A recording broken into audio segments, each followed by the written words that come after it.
Bien, madame, monsieur, chers parents d'élèves, je suis ravi de vous retrouver aujourd'hui. Merci beaucoup de vous être inscrits à ce YouTube Live. C'est une première avec les parents d'élèves, mais nous avons souhaité pouvoir, à cette rentrée, tester le dispositif de manière à ce que je puisse m'exprimer directement, que vous puissiez également poser des questions par mail à l'adresse qui vous a été donnée. Vous pouvez pendant l'intervention, pendant les interventions, intervenir là-dessus. On va poser des questions, pardon. Je vais essayer d'être un peu synthétique dans mon introduction, peut-être vous présenter les personnes qui m'entourent de mon équipe. Alors, à ma droite se trouve Rosane Delavenne, qui est ma conseillère technique infirmière scolaire, c'est-à-dire qui véritablement est auprès de moi, me conseille sur tout ce qui touche aux missions des infirmières scolaires et qui vous donnera un certain nombre de précisions sur le rôle des infirmières scolaires. Et puis, à ma gauche, Patrick Telade. Patrick Telade, il est personnel de direction et il est conseiller technique établissement et vie scolaire auprès de moi. Et il vous parlera d'un dispositif qui est un dispositif extrêmement important qui vous permet d'appréhender le fonctionnement de l'institution scolaire, un dispositif qui s'appelle la mallette des parents. Alors, je vais essayer de faire une intervention assez rapide, assez brève, sur un certain nombre de points. Je voulais vous indiquer que nous sommes effectivement à cette rentrée en passe de débuter une année scolaire qui va être marquée pour la troisième fois, pour la troisième année scolaire, par la crise sanitaire. Ce que je voulais vous indiquer, c'est que globalement, et les parents ont beaucoup contribué à cela, ont beaucoup soutenu leurs élèves, ont été beaucoup en dialogue avec les établissements. C'est nous sommes marqués à cette rentrée par le fait que, en France, dans notre pays, nous sommes le pays qui a le moins fermé ses écoles. Je regardais ce matin un appel de l'Organisation mondiale de la santé et de l'UNICEF qui exhorte en quelque sorte les pays à maintenir les écoles ouvertes et à mettre en place des dispositions qui permettent, malgré la crise sanitaire, de maintenir ces écoles ouvertes. Et nous l'avons fait depuis 19 mois maintenant, puisque la crise a commencé en février 2019. Nous avons globalement été le pays européen qui a le moins fermé ses écoles. Parmi nos voisins, la Suisse a fermé un tout petit peu moins, mais les autres pays sont au-dessus, voire très au-dessus. Vous avez des pays pour lesquels, pendant une année, les élèves ne sont pas allés à l'école. Et donc, l'école a été indubitablement pendant cette crise le ciment républicain, parce que la mission qui est la nôtre, la mission de l'éducation nationale, celle à laquelle le ministre nous appelle, c'est évidemment d'assurer un service public d'éducation en continu. Nous le faisons en présence, par l'ouverture des écoles. Nous l'avons fait aussi à distance, et même s'il y a pu y avoir parfois des difficultés techniques, je crois que globalement, il faut retenir qu'il y a eu cette continuité de l'école, alors avec sans doute des défauts, des choses à améliorer, des choses sur lesquelles nous nous sommes améliorés avec nos partenaires des collectivités, mais en tout cas qui a permis le début de cet enseignement. Et donc on a, et je vais commencer par là et je vais en venir très vite aux questions sanitaires, nous avons pour cette rentrée un certain nombre de priorités, notamment l'idée que les valeurs de la République puissent être au cœur du travail de l'école. Pour cela, il y a une organisation au niveau académique qui permet, autour de la valorisation de la citoyenneté et de l'engagement des élèves, notamment au travers des conseils de vie lycéenne, au travers des combats que les élèves peuvent mener pour le développement durable. Nous avons des éco-délégués, au travers le combat que les élèves peuvent mener contre le harcèlement scolaire. Nous avons des ambassadeurs anti-harcèlement dans les collèges et dans les lycées. Et bien faire en sorte que l'engagement des élèves, l'implication des élèves soit un élément de formation pour eux aux valeurs de la République. C'est aussi, bien sûr, la nécessité, je le dis de manière très très claire depuis la semaine dernière au personnel de direction et aux responsables des écoles.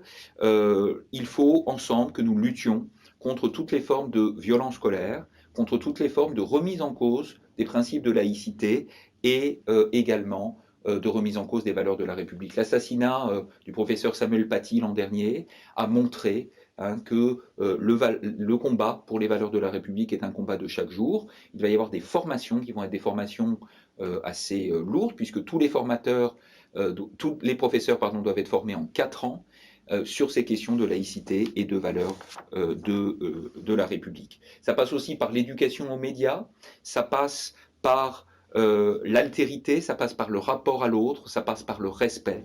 Et soyez assurés que tous les personnels sont engagés dans ce cadre. La pédagogie, le fait d'amener les élèves au plus haut niveau de qualification, c'est véritablement le cœur de la mission d'éducation nationale. Et malgré la crise sanitaire depuis 19 mois, la mission de l'école a toujours été celle-ci. Je voudrais rappeler que le ministre a clairement mis une priorité très forte au premier degré, aux écoles maternelles et élémentaires, qui passent notamment par des moyens supplémentaires. Si je prends juste les statistiques de l'académie, nous avions en moyenne en enseignement en maternelle 23,5 élèves par classe en 2019, 22,3 sont attendus en moyenne à cette rentrée. Nous avons nous avons 100% des classes de CP, de CE1 en éducation prioritaire qui sont dédoublées, qui sont entre 12 et 15 élèves, et nous avons 100% dans 3 départements, 70% dans des classes de grandes sections de maternelle qui sont également développées. Les taux d'encadrement n'ont jamais été aussi élevés. Nous tendons vers une diminution des classes. De la même manière, vous le savez, nous avons mis en place en CP, en CE1, en 6e et en seconde des évaluations nationales qui permettent aux professeurs d'avoir une idée précise des connaissances et des compétences de chacun des élèves, mais qui permet également d'engager un dialogue avec vous-même et vous allez, si vous êtes parent d'élèves de CP, de CE1, pouvoir être reçu par les professeurs qui vous donneront les éléments relatifs aux résultats des évaluations de votre enfant. Et en 6e et en seconde, travailler avec les établissements scolaires viendront vers vous, de manière à ce que vous ayez des informations sur les évaluations. Il y a 2 dispositifs sur lesquels je voulais insister. Au collège, vos enfants peuvent bénéficier, s'ils sont volontaires, d'un dispositif qui s'appelle le dispositif Devoir fait, qui est mis en place partout, pour lequel il pourra y avoir une version à distance, si vous habitez en zone très rurale, que vous êtes contraint par les transports scolaires, du e-devoir fait pourra être mis en place. L'idée, c'est que si vous ne pouvez pas aider votre enfant dans les devoirs, il puisse être aidé à l'école. C'est une mesure sociale extrêmement importante. Et puis également, nous disposons de moyens très importants, l'équivalent de 36 500 heures supplémentaires, ce qui correspond, si on le rapporte au nombre de postes, à 56 postes, pour que du soutien soit mis en place au lycée, puisqu'on sait que les lycéens notamment ont pu être à distance, en hybridation l'année dernière, et donc il faut absolument travailler sur le lycée. C'est aussi la consolidation de la réforme du lycée d'enseignement général et technologique. Vos enfants se sont emparés du nouveau lycée, puisqu'ils font des choix en spécialité. Nous avions l'habitude de raisonner en ce qui concerne le bac général en série L, ES et S. Tout cela n'existe plus. Il y a maintenant des dominantes qui sont des spécialités. Il y a une diversité très forte qui est faite dans les choix des élèves qui montrent que tout cela fonctionne. Les élèves s'emparent de cette liberté. Ils sont généralement très contents de leurs enseignements de spécialité. Et sur le lycée d'enseignement général, compte tenu évidemment de la crise sanitaire, l'an dernier et l'année d'avant, la mise en place du nouveau bac n'a pas pu se faire. Néanmoins, peut-être nous reverrons-nous pour expliciter tout cela, mais à la session 2022 du baccalauréat, c'est le nouveau bac qui se mettra en place, avec 40% de contrôle continu, 60% d'épreuves terminales qui portent notamment sur les enseignements de spécialité, qui permettent d'aborder, d'appréhender l'enseignement supérieur d'une autre manière. C'est aussi le lycée professionnel dont la rénovation arrive à échéance cette année. Une grande satisfaction, le regard que portent les élèves et les familles sur le lycée professionnel est en train de changer. Veut aller visiter des lycées professionnels. On va faire au mois de novembre une semaine des lycées professionnels. Vous verrez que vous serez séduit par les équipements, par la qualité du travail. Et donc nous aurons, après la classe de troisième, 2,4% d'élèves qui ont été affectés en plus en lycée professionnel cette année. Le lycée professionnel est une voie d'excellence. L'égalité des chances, j'en ai parlé, elle passe aussi par un effort considérable sur le handicap, sur la scolarisation des élèves handicapés. En 5 rentrées, pardon, nous avons augmenté de 4000 le nombre d'élèves en situation de handicap scolarisés. Nous avons augmenté de 33% le nombre d'élèves accompagnés. Nous disposons encore à cette rentrée de 100 emplois supplémentaires d'accompagnants pour les élèves en situation de handicap. Nous ouvrons des structures, ce qui s'appelle des ULIS. C'est des structures qui permettent aux élèves en situation de handicap de se retrouver pour un certain nombre de séquences, mais aussi d'être scolarisés dans des classes dites ordinaires le reste du temps. On met en place aussi d'autres dispositions. Le sport est une priorité pour nous, le sport santé. Dans le premier degré, j'ai demandé que le dispositif qui permette 30 minutes d'activité physique par jour en faisant d'autres activités, mais qui permettent véritablement aux élèves d'appréhender cette activité physique, soit mis en place. C'est aussi nécessaire au moment où, à cette rentrée, nous en sommes à la 3e année scolaire de crise sanitaire.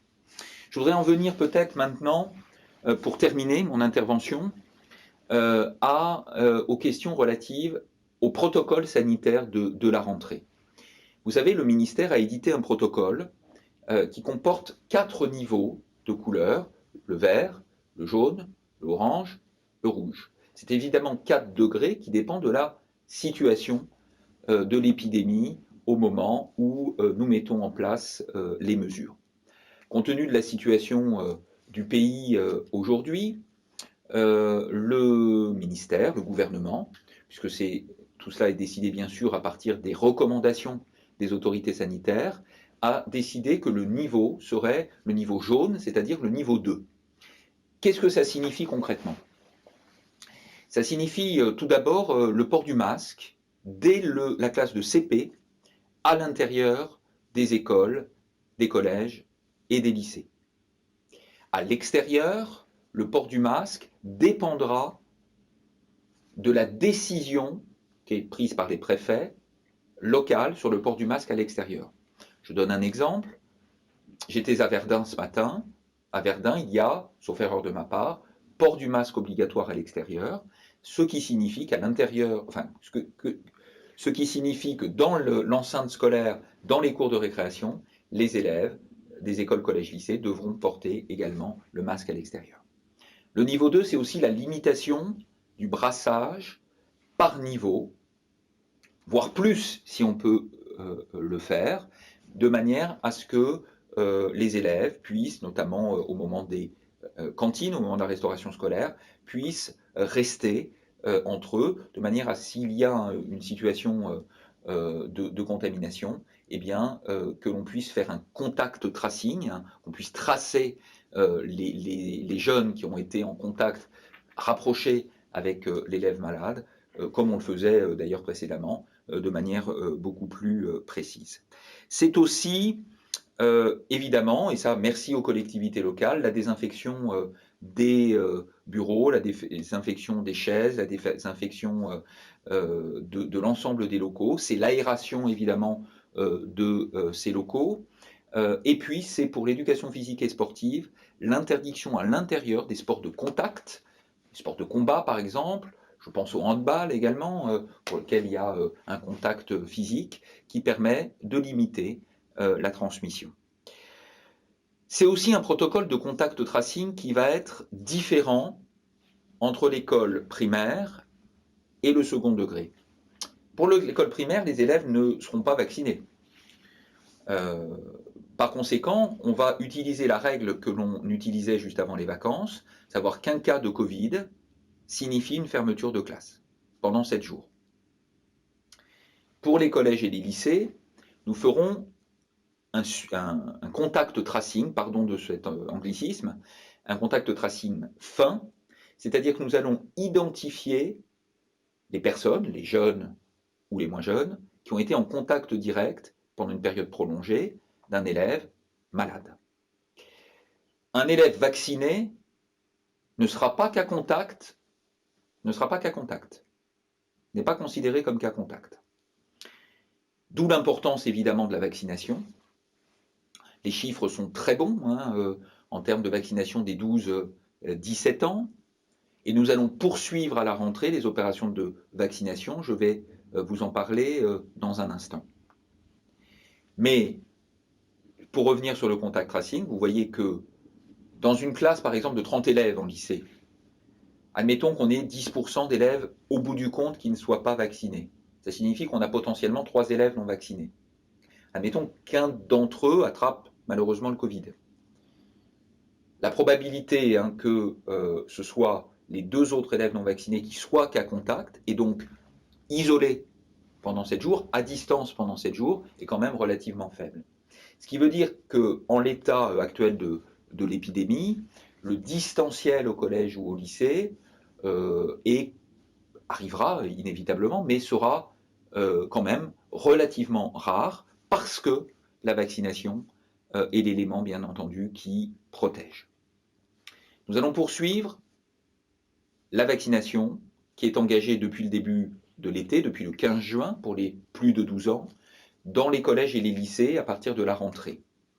C'est une proposition qui vous est faite si votre enfant n'était pas vacciné, qui vous a peut-être été faite, peut-être avez-vous reçu, donc je parle bien là pour les enfants de plus de 12 ans. S'il y a parmi vous les parents d'élèves du primaire, ils ne sont pas concernés à ce stade par la vaccination. De même, les sixièmes, qui généralement ont 10-11 ans, ne sont pas concernés. On est bien sur les enfants de plus de 12 ans. Donc vous avez peut-être reçu un message du chef d'établissement. Si ce n'est pas fait, ça sera fait demain ou jeudi, vous présentant les campagnes de vaccination et vous demandant l'autorisation de faire vacciner votre enfant. Il y aura des équipes mobiles. Je remercie beaucoup l'Agence régionale de santé, qui évidemment, avec lesquelles nous sommes parfaitement partenaires, et les préfectures sur cette opération. Il y aura des équipes mobiles qui se déplaceront dans les écoles, dans les collèges ou les lycées, pas les écoles, dans les collèges ou les lycées. Et il y aura le plus souvent des centres de vaccination fixes ou des centres provisoires vers lesquels les élèves se déplaceront. On a l'habitude d'organiser du transport d'élèves.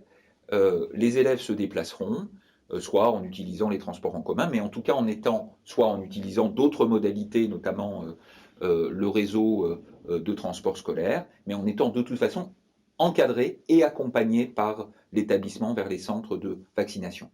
Ça commence dès vendredi, on aura déjà 5 établissements qui seront concernés dès vendredi par la vaccination. On en aura plus de 60 dès la semaine prochaine. Ça permettra véritablement d'accroître la protection contre le virus et d'avoir une année scolaire qui soit la plus sereine possible.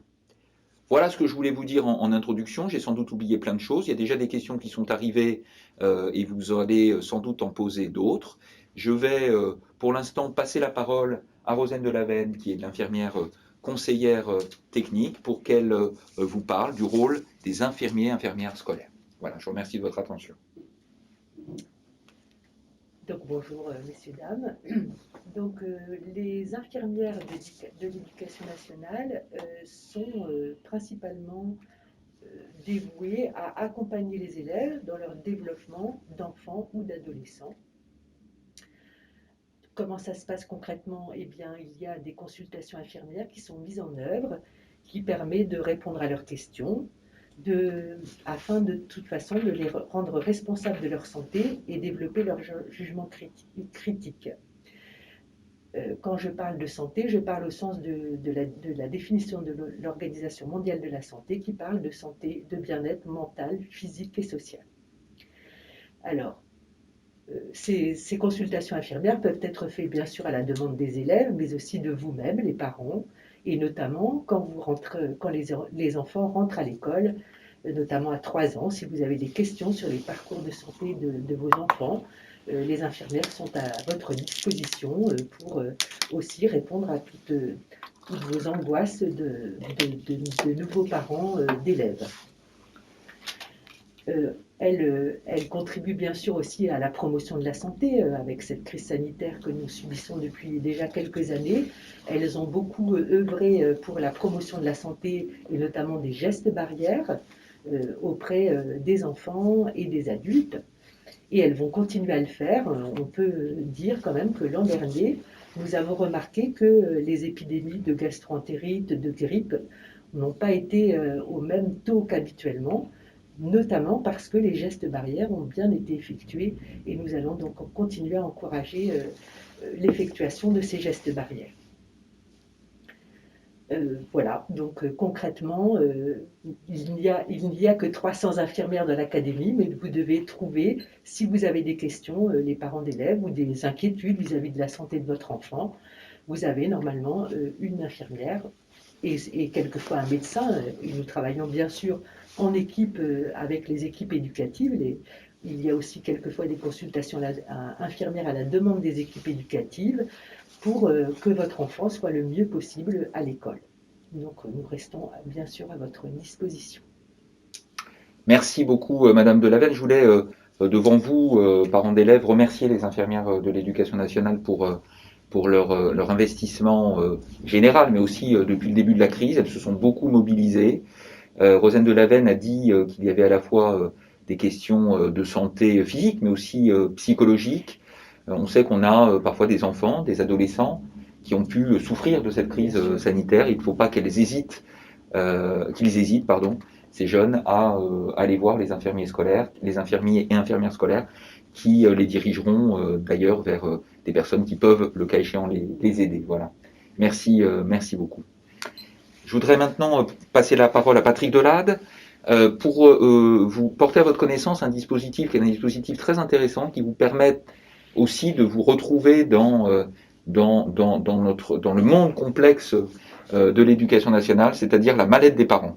Monsieur Delade. Voilà, merci Monsieur le Recteur. Bonsoir à tous et à toutes. Donc, Mallette des parents est un des dispositifs qui permet d'accueillir chaque parent d'élève de l'école au collège, au lycée, pour notamment pouvoir répondre aux questions que tous les parents se posent, et notamment dès lors que ils inscrivent leur enfant à l'école et qui se présentent donc à l'école. Comme Rosane l'évoquait, évidemment, il y a toute une phase liée à la séparation avec son enfant qui peut générer des sentiments d'angoisse, de crainte, et l'école a voulu pouvoir répondre donc à ces craintes et notamment aux questions que se posent les parents d'élèves.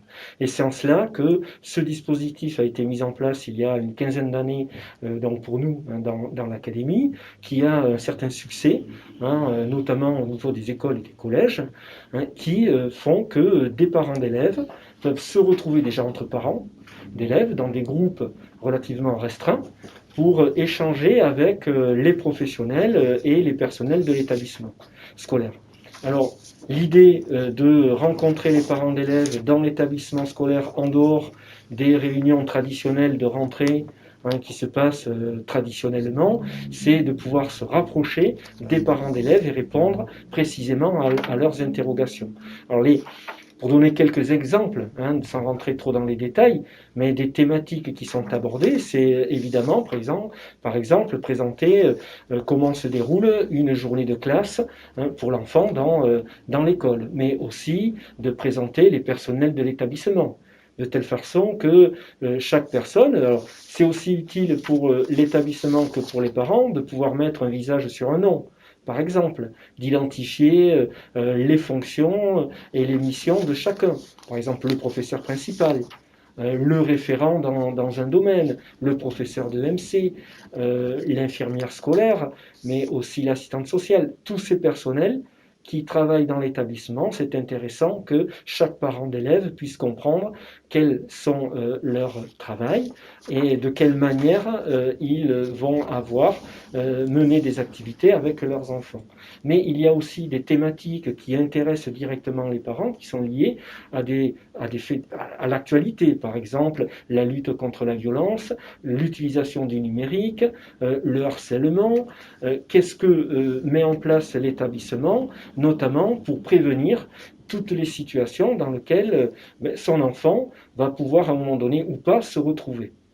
Donc c'est surtout un moment d'échange, voilà, qui permet donc, qui vise à ce que les parents se rapprochent de l'école et qu'il y ait ce premier contact, de telle manière que la relation entre les parents et évidemment l'établissement puisse se poursuivre tout au long de la scolarité de son enfant. Voilà, si vous voulez, Très bien. globalement, en quoi consiste ce dispositif. Et où est-ce qu'on trouve la mallette des parents? Alors, la mallette des parents, donc C'est une mallette numérique? Oui, alors c'est une mallette numérique.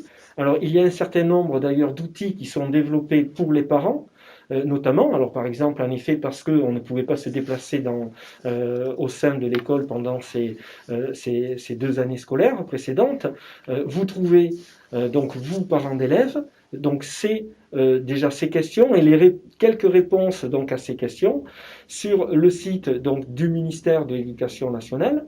Et vous tapez sur le moteur de recherche donc mallette des parents et vous ne pouvez que tomber sur ce site où vous trouverez déjà les premières réponses donc à vos questions qui sont d'ordre général.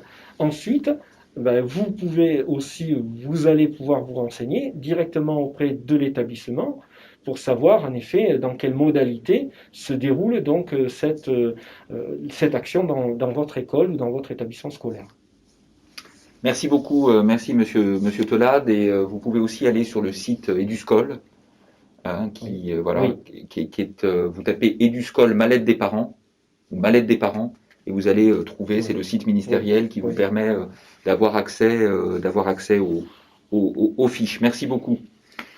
Merci d'être avec nous pour cette nouvelle initiative que nous souhaitons prendre de manière à nous adresser aux parents d'élèves et pouvoir échanger avec vous. Alors, vous avez posé un certain nombre de questions par mail, vous êtes en train encore d'en poser, on m'a apporté les petits papiers pendant que M. Telade parlait, donc je vais, si vous le voulez bien, essayer de répondre aux différentes questions au fur et à mesure. Alors, il y a une première question qui est: où puis-je faire vacciner mon fils? Alors, tous les collèges et tous les lycées vont proposer, dans le courant du mois de septembre, une opération de vaccination aux parents qui le souhaitent. Donc, les modalités vous seront indiquées par le chef d'établissement. Comme je l'indiquais tout à l'heure, nous avons déjà 3 opérations pour 5 établissements cette semaine. Je serai moi-même dans un des établissements dans les Vosges vendredi après-midi pour voir comment les choses se passent. Et il y aura soit des brigades mobiles déléguées par l'ARS, soit des équipes mobiles, déléguées par l'ARS qui viendront installer des centres de vaccination provisoire dans les établissements, soit il y a des centres par ailleurs et vos enfants seront encadrés par les équipes de l'établissement pour pouvoir aller se faire vacciner. Voilà. Donc, je ne sais pas, la personne qui a posé la question, où est scolarisé votre enfant, mais vous aurez les informations très très vite. Je sais qu'il y a beaucoup d'établissements déjà, notamment ceux qui passeront dans les premiers établissements, qui ont déjà donné la parole. Alors, il y a une question à l'inverse, je vais la prendre tout de suite, cette question, même si ce n'était pas la première sur ma feuille, qui dit une maman souhaite s'assurer que son enfant ne soit pas ostracisé s'il n'est pas vacciné, et qu'il recevra un enseignement correct de la part de ses professeurs. Évidemment, l'école de la République accueille tout le monde, même si le message que je veux faire passer, c'est véritablement un encouragement à la vaccination.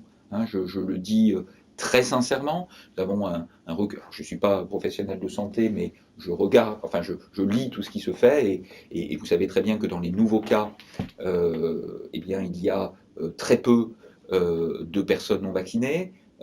Dans les cas graves, il y a très peu de personnes non vaccinées. Donc le vaccin est le meilleur rempart que nous ayons aujourd'hui contre l'épidémie, contre les formes graves de l'épidémie.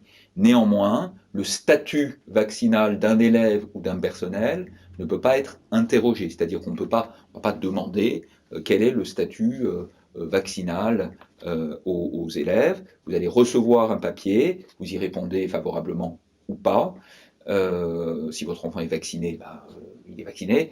Sinon, vous êtes amené effectivement à ne pas rendre ce papier. Et évidemment, il n'y aura pas de discrimination, encore une fois, même si l'école de la République, c'est l'école pour tout le monde, hein, même si j'encourage vraiment à la vaccination. Une autre question, Rosane, sur ce point, vous souhaitez... Oui, il y aura peut-être des débats dans les classes qui vont être organisés par les professeurs de SVT ou de MC, Oui. Qui va pouvoir aussi mettre en débat ce sujet de la vaccination pour éclairer aussi les élèves sur ce sujet. Je précise que la question de la vaccination est un point dans les programmes, notamment de sciences et de la vie et de la terre, et à cette occasion, effectivement, le sujet peut être évoqué. Une autre question. Comment savoir si un enfant ou un personnel n'est pas contagieux? Y aura-t-il une organisation afin de faire un dépistage? Alors, oui, les tests salivaires vont reprendre dans les écoles primaires. Les enfants d'école primaire ne sont pas vaccinés. Donc, comme nous l'avons fait l'année dernière, nous lançons avec les laboratoires, l'ARS, des opérations de tests salivaires qui permettent de faire un dépistage. Mais je vous encourage par ailleurs à utiliser des dispositifs de test ou des autotests qui sont disponibles dans le commerce, dans les pharmacies. Plus largement que les pharmacies, j'avoue, je ne sais pas. Ça doit être les pharmacies, voilà, dans les pharmacies, et qui permettent à certains moments de savoir si on est contagieux ou pas.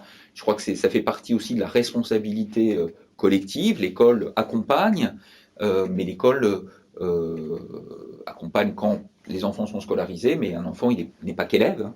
Donc, je crois que les familles peuvent aussi réaliser cela. Ensuite, encore une fois, le statut vaccinal ou des personnels ne sera pas, ou des élèves ne sera pas interrogé. Néanmoins, quelqu'un qui est malade, la responsabilité des parents, c'est évidemment de faire en sorte qu'il ne vienne pas à l'école. Un élève qui est cas contact et non vacciné pour les plus grands, ou cas contact tout court pour les élèves d'école élémentaire, et qui aurait été cas contact en dehors de l'institution scolaire, eh bien vraiment la responsabilité des familles, c'est évidemment d'isoler l'enfant et de ne pas le mettre à l'école. C'est vraiment une responsabilité individuelle pour protéger le collectif. Et ça, je sais compter sur la responsabilité de chacun pour cela. Troisième question, peut-on envisager le retrait du port du masque? Alors, pour les collèges et les lycées, les protocoles tels qu'ils sont n'envisagent pas le retrait du port du masque dans les salles de classe. Néanmoins, dans le niveau 1, il n'y a plus de port de masque à l'école élémentaire. On n'y est pas, hein, on est au niveau 2, donc il y a port du masque à l'école élémentaire, c'est-à-dire à partir du CP, mais le niveau le plus faible envisage le non-port du masque à l'école à partir du CP, enfin jusqu'en CM2 en fait, mais on n'est pas à ce stade-là. Port du masque obligatoire à l'intérieur, je répète, et à l'extérieur en fonction de la réglementation locale. On me demande s'il est prévu une équipe de direction Covid au rectorat pour renforcer le personnel. Alors, nous sommes depuis 20 mois en gestion de la crise sanitaire, hein, donc nous avons évidemment une équipe, Rosane Delavenne, l'ensemble des collègues sont évidemment mobilisés autour de ça. Il faut savoir que le ministère nous dote de moyens complémentaires importants pour gérer cela. Nous disposons de plus de 50 postes de médiateurs lutte anti-Covid, personnes que l'on recrute pour organiser les tests, mais aussi pour faire le contact tracing.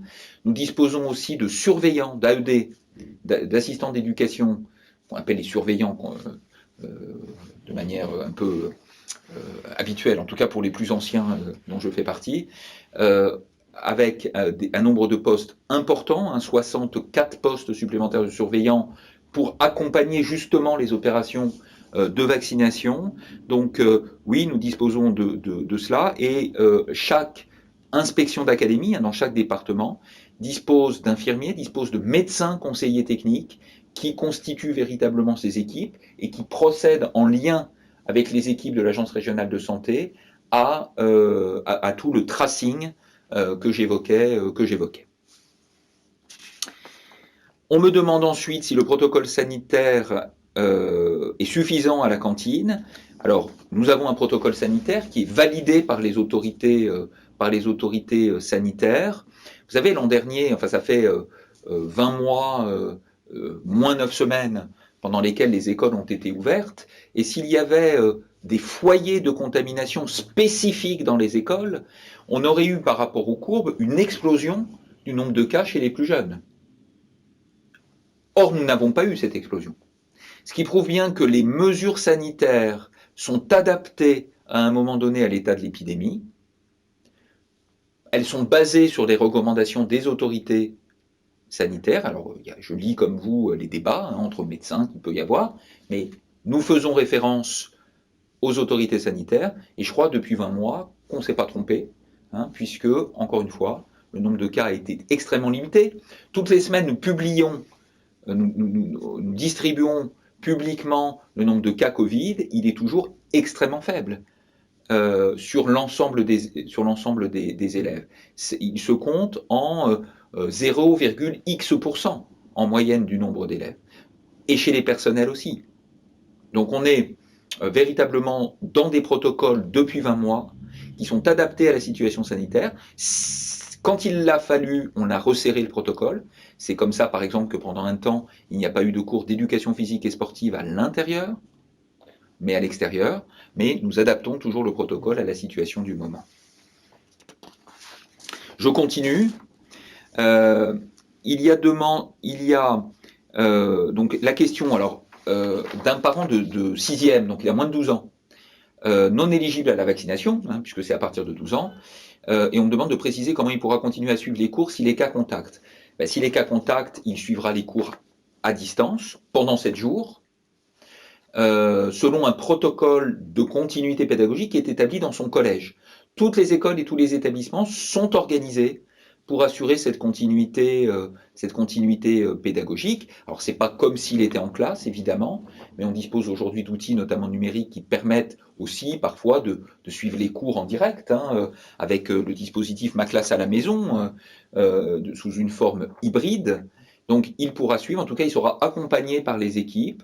C'est un engagement qui est pris par l'institution, que les élèves suivront, les élèves qui sont isolés pendant 7 jours suivront les cours à distance, seront des formes différentes évidemment, mais suivront les cours à distance. Il y a d'autres questions, peut-être va-t-on m'en apporter d'autres qui ne portent pas sur les conditions sanitaires. Merci de cela aussi, puisque la mission des écoles, c'est d'enseigner. On me pose une question, j'y ai un petit peu répondu sur des actions prévues autour de la laïcité, la programmation d'un hommage à Samuel Paty. Alors, tous les ans, le 9 décembre, il y a des actions qui sont prévues chaque année à l'occasion de la journée de la laïcité, qui sont l'occasion de la fête d'ailleurs, aussi en hommage à Samuel Paty l'année dernière. Et puis, il y a un grand plan de formation qui est mis en place pour les professeurs. Il y a au plan académique de formation des actions importantes. Les professeurs disposent de ressources pour travailler avec les élèves sur ces questions de laïcité. J'ai indiqué aux inspecteurs dans le premier degré et aux chefs d'établissement que c'était une priorité de cette année de travailler sur toutes ces questions de valeurs de la République. Donc c'est vraiment un engagement très, très fort. Si vous prenez le dossier de rentrée, qui est, d'ailleurs peut-être que toutes les personnes se sont inscrites, on pourrait leur renvoyer le dossier de rentrée, puisqu'on a leur mail. Et si vous prenez le dossier de rentrée, vous verrez que c'est au début du dossier de rentrée, parce que c'est une priorité. On me pose la question du professeur référent. Alors, pardon, il va y avoir des questions peut-être un petit peu précises. On est au lycée, vous connaissez la fonction de professeur principal, et effectivement, des textes récents instaurent, mettent en place, quand c'est nécessaire, la fonction de professeur référent. Dans la mise en forme de la place de la réforme du lycée général et technologique, effectivement, les enseignements de spécialité font que le groupe classe, eh bien, peut à certains moments être différent, puisque les élèves ne suivent pas tous les mêmes enseignements de spécialité. Et donc, vous avez la notion de prof principal, parfois, fait que des profs principaux n'ont pas la totalité des élèves. Et donc, le professeur référent, si vous voulez, c'est un professeur qui est référent d'un enseignement de spécialité et qui permet, je parle sous le contrôle de Patrick Telab, qui permet effectivement de faire le lien avec le professeur principal, mais aussi avec les parents sur l'enseignement dans ce groupe spécifique, par exemple l'enseignement de spécialité. Voilà le professeur référent, sachant qu'un cumul entre professeur référent et professeur principal est possible. Réforme du bac, contrôle continu, on m'interroge sur la mise en application du tiers-temps. Évidemment, le respect des aménagements de scolarité, alors pour les élèves en situation de handicap, pardon, parfois, excusez-moi, je comprends la question parce que j'ai l'habitude, mais peut-être que pour des parents qui sont moins initiés que moi, il faut que je sois un petit peu plus explicite sur les questions. Le tiers-temps, il y a un tiers-temps quand il y a une décision du médecin scolaire d'accorder pour les épreuves terminales des examens un temps supplémentaire compte tenu des besoins particuliers de l'enfant. C'est pas obligatoirement un handicap d'ailleurs, hein, ça peut être une dyslexie, ça peut être d'autres troubles. Évidemment, la mise en place des enseignements et évidemment, pardon, le respect des aménagements de scolarité n'est pas nouveau et doit être intégré dans les pratiques d'évaluation d'un élève. Il y a des modalités aussi qui permettent d'adapter les sujets au-delà du tiers-temps. Et notamment pour le contrôle continu, c'est quelque chose qui est intéressant de pouvoir adapter les sujets. On parle dans le jargon parfois de sujets inclusifs, c'est-à-dire des sujets qui sont adaptés pour des élèves qui bénéficient d'aménagements particuliers d'examen. En tout cas, il y a une attention forte qui est faite par les personnels de direction. Et vraiment, il ne faut pas que les parents d'élèves qui disposent de tiers-temps pour les épreuves terminales soient inquiets par rapport au contrôle continu. Tout cela est pris en compte dans la réglementation et le sera bien sûr dans les pratiques. Du coup, d'où l'intérêt d'avoir bien identifié le professeur référent, notamment pour pouvoir bien préciser ses modalités. Tout à fait. Tout à fait. Le professeur référent est utile aussi pour la scolarisation des élèves dits à besoins particuliers, notamment dans ce cadre-là. Bac 2022, quelle modification? Eh bien, le nouveau bac général et technologique, qui aurait dû se mettre en place l'année dernière, c'est 40% de contrôle continu, 60% d'épreuves terminales, et c'est également des épreuves terminales dont les épreuves terminales pourront se faire au printemps. L'année dernière, elles étaient prévues au mois de mars, ce qui permet, et rassurez-vous, les programmes sont adaptés pour cela, les épreuves sont adaptées pour cela, ce qui permet ensuite de préparer dans les enseignements de spécialité l'épreuve du grand oral que les élèves de la session précédente ont déjà passé, avec succès d'ailleurs, c'est une épreuve qui est très intéressante et qui a beaucoup plu. Voilà, donc on est dans la mise en œuvre de ce bac. C'est vrai que les deux des générations précédentes, les deux sessions précédentes, il y a eu davantage de contrôle continu. Eh bien, nos élèves cette année de terminale, et c'est normal, parce qu'il faut avoir un équilibre, et l'équilibre 40-60 est un bon équilibre, 40% de contrôle continu, 60% d'épreuves terminales, eh bien, ils reviendront, sauf événement majeur, mais ils reviendront dans des épreuves terminale pour 60% de la note et continue pour 40%. Grand oral, pouvons-nous avoir la garantie que les examinateurs seront bien présents? Je suis un petit peu étonné, si je peux me permettre, de cette question, puisque l'an dernier, il n'y a pas eu de difficulté. Il y a eu une difficulté, mais vous savez, organiser le baccalauréat pour autant d'élèves, il peut arriver qu'il y ait des difficultés, mais il y a eu de mémoire une seule difficulté sur le grand oral qui s'est résolue d'ailleurs très très rapidement. Donc oui, bien sûr, les professeurs seront présents pour le grand oral. La session 2021 dans l'académie sur le grand oral s'est passé très très bien. C'est passé de manière tout à fait positive. Et donc il n'y a aucune raison qu'il y ait d'autres difficultés. On me demande, alors pardon, c'est aussi un peu technique, mais quelles sont les nouvelles, concernant les nouvelles spécialités autour du sport. Donc il y a de nouveaux enseignements de spécialité parmi les enseignements de spécialité de terminale. Il y a donc un choix de 13 enseignements de première et terminale, 13 enseignements de spécialité. Il y a un enseignement de spécialité d'éducation physique et sportive. Donc on me demande où ils sont implantés. En Moselle, c'est au lycée Cormontaigne de Metz. À Nancy, c'est au lycée Georges de Latour. À Gérardmer, dans les Vosges, c'est au lycée La Haye-Griselle. Et en Meuse, c'est à Verdun, au lycée Sainte-Anne. Et on va développer encore cet enseignement de spécialité dès l'année prochaine.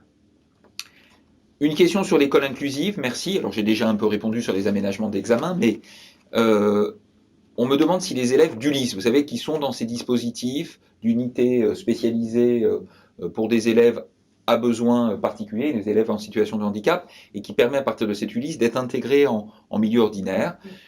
On me demande si les élèves d'ULIS qui sont vaccinés auront le droit d'aller en inclusion cette année. Ils ont été pénalisés l'année dernière.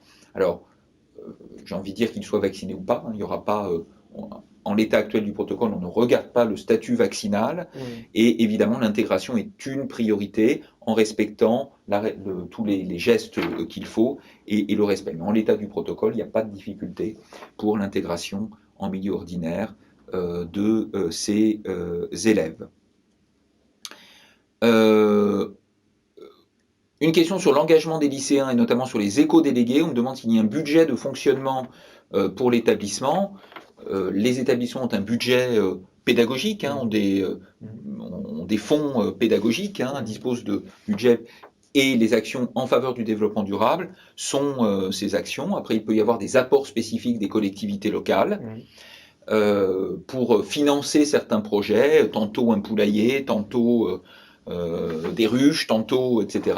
Les collectivités peuvent abonder, mais cette action, évidemment, est importante. L'an dernier, par exemple, nous avons, dans le cadre des fonds lycéens, vous savez, nos élus académiques au conseil académique de la vie lycéenne disposent d'un budget pour financer des projets.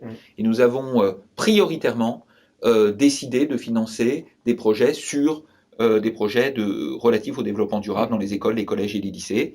Voilà, donc c'est en cours et les fonds arrivent cette année. C'est ça. Voilà. Et c'était leur premier sujet de préoccupation aux lycéens d'ailleurs. Et c'est le premier sujet de préoccupation, puisque vous savez bien que les lycéens nous poussent, poussent certainement un petit peu par an, et ils ont raison à trier les déchets, à nous occuper de cette question fondamentale qui est celle de l'environnement. Une question concernant les mesures de justice sociale. On me demande si le dispositif petit déjeuner a lieu encore cette année et dans quels établissements. Alors, vous savez que c'est un dispositif qui a été mis en place il y a 2 ans, 3 ans, qui vise à permettre à des élèves de prendre un petit déjeuner dans l'école, y compris avec les parents, en étant accompagnés par les parents. Alors, avec la crise sanitaire, l'accès des parents a été limité l'année dernière. Malgré tout, nous avons continué l'opération petit déjeuner, puisqu'on a eu 155 écoles qui ont été concernées, et nous avons distribué 144 000 petits déjeuners, avec les collectivités locales, puisque c'est elles généralement qui prennent en charge les petits déjeuners, mais l'État participe, finance 1,30 € par petit déjeuner pour les collectivités, donc c'est un budget conséquent. C'était surtout en éducation prioritaire. Il faut que les municipalités soient d'accord pour le faire. On propose et après chacun dispose. Mais on va étendre au-delà de l'éducation prioritaire cette année sur ce dispositif pour lequel nous disposons de moyens complémentaires. Une question, on me demande les tarifs de la demi-pension d'un établissement. Alors là, j'avoue, je vous invite vraiment à vous rapprocher du service de gestion de l'établissement de votre enfant. Ça dépend en plus de la politique de la collectivité de rattachement, la commune pour l'école ou le regroupement de communes, le département pour le collège et puis la région pour le lycée. Il y a des dispositions qui sont différentes. Elles sont en plus différentes selon les départements. On a plus de 2000 communes dans l'académie. Donc, vous voyez, si je détaillais toutes les dispositions. Patrick ? En général, c'est dans le dossier d'inscription de son enfant, quand on arrive à l'école. Donc, on reçoit ça et ça doit se retrouver. En tout cas, ils prennent contact à la MFA. Très bien, il nous reste quelques minutes parce que on s'était engagé pour que ce soit 1 heure.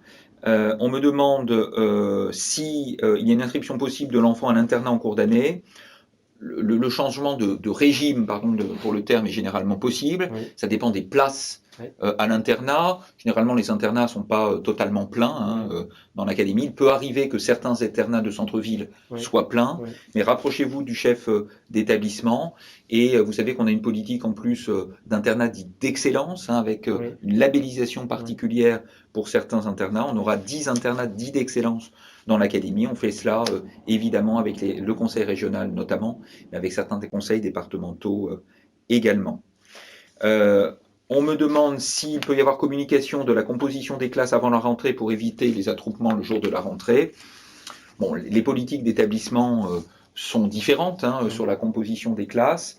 On sait que ce qui intéresse beaucoup les élèves et surtout les adolescents, c'est de savoir avec qui ils seront dans les classes. Alors il y a des établissements qui le font, des établissements qui ne le font pas, parce que s'ils le font très en amont, s'il y a beaucoup de demandes de changement de classe, Oui. voilà. Une politique d'établissement, une organisation d'établissement, c'est vraiment très compliqué. Je rends hommage au personnel de direction et à ceux qui font les emplois du temps, parce que c'est vraiment quelque chose de très compliqué. Donc voilà, il faut... Il y a des fois la liaison école-collège qui joue, la liaison école-collège. Bien sûr, la liaison école-collège joue. Voilà, il y a une politique d'établissement. Vraiment, vos fédérations de parents que je salue, que je reçois régulièrement, doivent être dans le dialogue aussi avec les établissements par rapport à toutes ces questions. Mais il ne peut pas y avoir de politique globale académique sur ces questions. On a, et vraiment c'est un problème très important, parmi les questions, on dit une maman d'élève de 12 ans nous fait part d'une situation de harcèlement où son fils a dû quitter l'établissement et doit faire un trajet plus long pour se rendre au collège. Alors, je n'ai pas connaissance de la situation spécifique. Sachez que sur les situations de harcèlement, c'est une priorité absolue. Moi, je suis là depuis 3 rentrées scolaires. Nous avons une priorité absolue sur ces questions-là.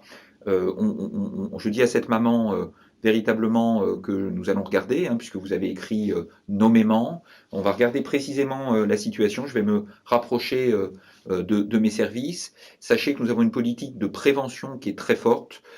J'ai alerté dans toutes les réunions de personnel de direction, les personnels de direction, sur l'attention qu'ils doivent porter à ces situations. J'ai des équipes spécifiques qui sont prêtes à se mobiliser pour véritablement regarder les choses. Donc véritablement, merci des signalements que vous faites à votre établissement. Il faut vraiment toujours faire cela.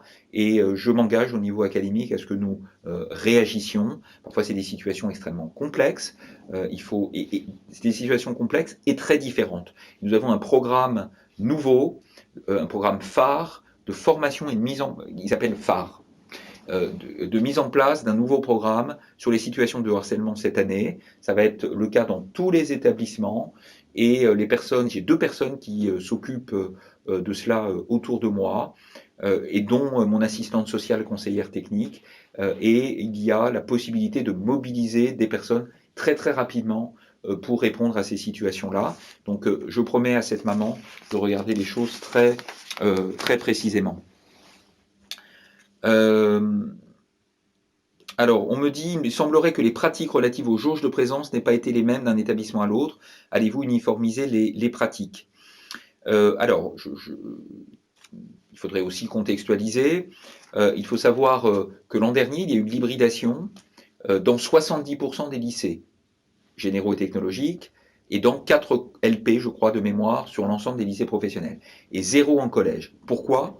Parce que, et d'ailleurs on ne s'est pas trompé, puisque les établissements qui n'étaient pas en demi-jauge n'ont pas eu des taux qui ont explosé de cas. Hein, je pense qu'on a le recul suffisant, parce que donc il n'y avait pas d'hybridation quand ça n'était pas nécessaire.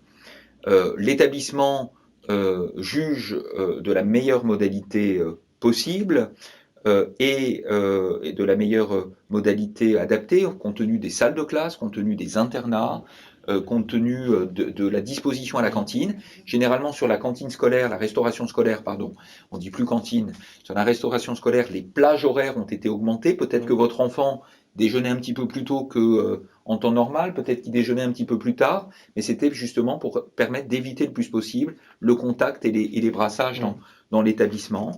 Donc l'uniformisation, elle est sur l'intention et sur le respect du protocole. Après, le détail dépend de l'établissement. Et de la même manière, si des parents d'élèves se posent des questions, leur fédération, je fais de la pub pour les fédérations sont là aussi pour les représentants des parents d'élèves sont là pour répondre à cela et discuter avec les établissements. On me dit comment feront les enseignants pour enseigner en même temps en présentiel et en distanciel. Alors, ils l'ont fait un petit peu avec les sujets d'hybridation. Et puis, encore une fois, j'ai indiqué tout à l'heure que le nombre d'élèves en distanciel devrait être extrêmement réduit, compte tenu du nombre de vaccinés. Plus on a de vaccinés, je repasse le message, plus évidemment, moins on a d'élèves en distanciel de fait.